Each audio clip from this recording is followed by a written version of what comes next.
नमस्कार श्रोतागण। तो आज मैं आप लोगों के लिए बहुत ही सीख वाली कहानी लेकर आई हूँ। ये कहानी पंचतंत्र की कहानियों में से ली गई है। यह बहुत ही अच्छी कहानी है जो हमें हमारे जीवन में जीने के लिए, जीवन को उद्देश्यपूर्ण जीने के लिए हेल्पफुल होती है। ठीक है, तो हम शुरुआत करते हैं अपनी कहानी की। एक समय की बात है कि कबूतरों का एक दल आसमान में भोजन की तलाश में उड़ता हुआ जा रहा था।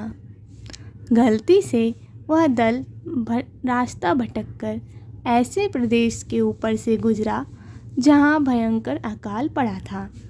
कबूतरों का सरदार चिंतित था। कबूतरों के शरीर की शक्ति समाप्त होती जा रही थी। शीघ्र ही दाना मिलना जरूरी था। दल का युवा कबूतर सबसे नीचे उड़ रहा था। भोजन नजर आने पर उसे ही बाकी दल को सूचित करना था। बहुत समय उड़ने के बाद कहीं वह सूखाग्रस्त क्षेत्र से बाहर आए। नीचे हरियाली नजर आने लगी तो भोजन मिलने की उम्मीद बनी। युवा कबूतर और नीचे उड़ान भरने लगा। तभी उसे नीचे खेत में बहुत सारा अन्न बिखरा नजर आया। चाचा, नीचे एक खेतों में बहुत सारा दाना बिखरा पड़ा है। हम सबका पेट भर जाएगा। सरदार ने सूचना पाते ही कबूतरों को नीचे उतरकर खेत में बिखरा दाना चुनने का आदेश दिया। सारा दल नीचे उतरा और दाना चुनने लगा। वास्तव में वह दाना पक्षी पकड़ने वाले एक बहेलिये ने बिखेर रखा था। ऊपर पेड़ पर तना था उसका जाल। जैसे ही कबूतर दल दाना चुगने लगा, जाल उन पर आ गिरा। सारे कबूतर फंस गए। कबूतरों के सरदार ने माथा पीटा। ओह, यह तो हमें फंसाने के लिए फैलाया गया जाल था। भूख ने मेरी अक्ल पर पर्दा डाल दिया था। मुझे सोचना चाहिए था कि इतना अन्न बिखरा होने का कोई मतलब है। अब पछताए होत क्या जब चिड़िया चुग गई खेत। एक कबूतर रोने लगा, हम सब मारे जाएंगे। बाकी कबूतर तो हिम्मत हार बैठे थे। पर सरदार गहरी सोच में डूबा था। एकाएक उसने कहा, सुनो, जाल मजबूत है, यह ठीक है, पर इसमें इतनी भी शक्ति नहीं कि एकता की शक्ति को हरा सके। हम अपनी सारी शक्ति को जोड़े तो मौत के मुंह में जाने से बच सकते हैं।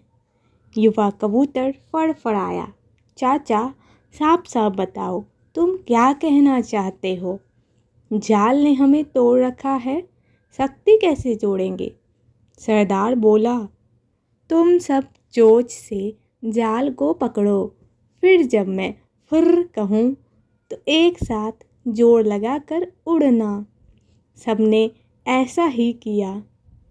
कुछ देर बाद बहेलिया वहां आ गया।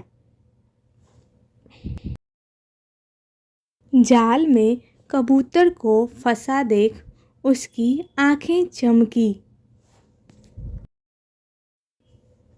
हाथ में पकड़ा डंडा उसने मजबूती से पकड़ा और जाल की ओर दौड़ा। बहेलिया जाल से कुछ दूर ही था कि कबूतरों का सरदार बोला, फुर्र। सारे कबूतर एक साथ जोर लगाकर उड़े। तो पूरा जाल हवा में ऊपर उठा और सारे कबूतर जाल को लेकर उड़ने लगे। कबूतर को जाल के साथ उड़ता देख बहेलिया हैरान रह गया। कबूतर सरदार ने बहेलिए को नीचे जाल के पीछे दौड़ते पाया तो उसका इरादा समझ गया। सरदार भी जानता था कि अधिक देर तक कबूतर दल के लिए जाल सहित उड़ते रहना संभव नहीं है, पर सरदार के पास इसका उपाय था। निकट ही एक पहाड़ी पर बिल बनाकर उसका एक चूहा मित्र रहता था। सरदार ने कबूतरों को तेजी से उस पहाड़ी की ओर उड़ने का आदेश दिया। पहाड़ी पर पहुंचते ही सरदार का संकेत पाकर जाल समेत कबूतर चूहे के बिल के निकट उतरे। सरदार ने मित्र चूहे को आवाज़ दी। सरदार ने संक्षिप्त में चूहे को सारी घटना बताई और जाल काटकर उन्हें आज़ाद करने के लिए कहा। कुछ ही देर में चूहे ने वह जाल काट दिया। सरदार ने अपने मित्र चूहे को धन्यवाद दिया और सारा कबूतर दल आकाश की ओर आज़ादी से उड़ान भरने लगा। इस कहानी से हमें यह शिक्षा मिलती है कि एकता में बल होता है, अर्थात हम लोग किसी भी कार्य को मिलजुल कर करेंगे तो वो कार्य आसानी से किया जा सकता है।